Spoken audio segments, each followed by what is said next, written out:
Have you ever wanted to hear from God if you should take a new job, move to a different place, or what college to go to? When we hear the words God's call for your life, sometimes we think that God has a specific place for us to go or a specific job for us to take. This week, we start a new Wednesday devotional series on what God's calling for your life really means.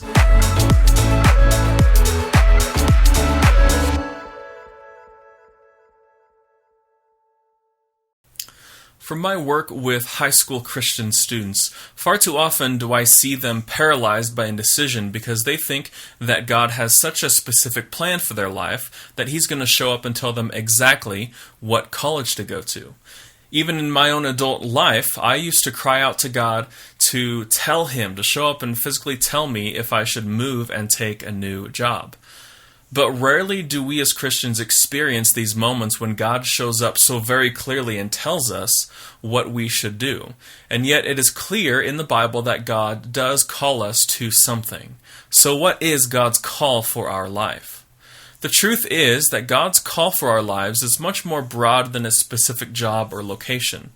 Many of us can be paralyzed with indecision as we try to figure out what this is if we think it's a specific job or place. So here's the main point for today as we look at the biblical theme of calling. The story of the Bible is that God is calling us to be His people wherever we are, in whatever circumstance we find ourselves in. With that in mind, let's start in Genesis 1 at creation. When God creates, He creates spaces with the idea of filling them with stuff. So He creates the universe, the earth, the sea, the sky. And He fills them with stars, animal, fish, and birds. And each of those creatures, or the stars, they are given the ability to rule and have dominion over the spaces in which they reside. And on the sixth day, God creates humans. However, He gives humans the ability to and the authority to rule over all of the earthly spaces and all of the animals, which is unique in the creation story. God's calling for humanity here is to continue God's creative work. Eden was a small garden in the middle of God's vast creation. And in Genesis 1:28, humanity was given the responsibility of expanding those borders of Eden by increasing in number and filling and subduing the entire earth. So this is our call, to be God's people and His agents of creation inside of His creation. And God wants us to do this using His power and His tools. The problem is, as we keep reading in the creation story, is that we chose to do this a different way.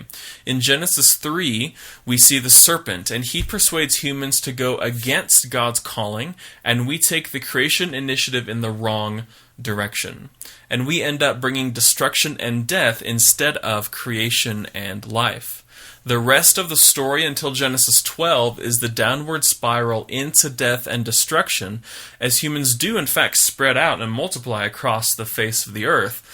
But instead of bringing God's creation by expanding Eden and glorifying God, humanity begins to glorify themselves instead of God. So from there, God calls a specific tribe and family that became the nation of Israel. So you'd probably know about the story of Abraham from Genesis 12. And that family eventually became the nation of Israel. And God wanted them to be the agents of God's creation and life. The problem was, yet again, this family didn't do much better. And they were eventually overtaken by a foreign nation, that of Babylon. And this is where we find one of our favorite Bible verses about calling, Jeremiah 29:11. Jeremiah 29:11 is one of those coffee cup verses we love to quote at graduation ceremonies and baptisms, and it's often overused and quoted out of context. Here's what it says: "For I know the plans I have for you, declares the Lord, plans to prosper you and not to harm you, plans to give you hope and a future." However, the greater context of this verse in Jeremiah chapter 29 is that God is giving comfort to the Israelites as their homes have been ransacked, the place they worshipped has burnt to the ground, and they're now living in a completely foreign land in a foreign nation. And in the previous verse, Jeremiah 29:10, God says that they will spend 70 years in captivity in Babylon before these prosperous plans will be carried out. So there will be an entire generation of Israelites who will never see their homeland. until 70 years are up. And so the only chance you might have seen it again is if you were very young and you lived past 70 or 75 years of age and you could finally return to Jerusalem.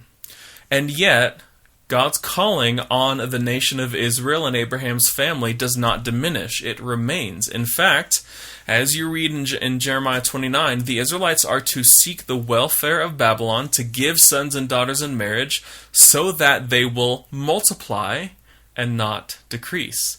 The original call from Genesis to multiply and increase and rule the face of the earth remains.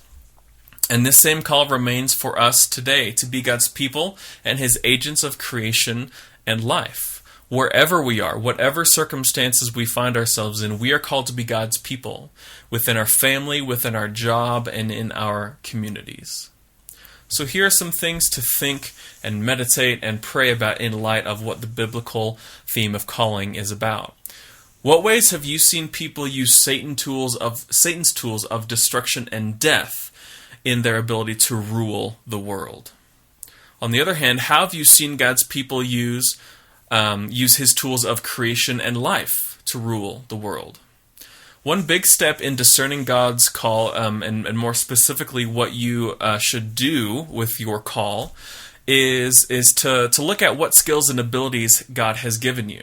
So what skills and talents do you have? And have you used these to bring glory to Him, or have you glorified yourself?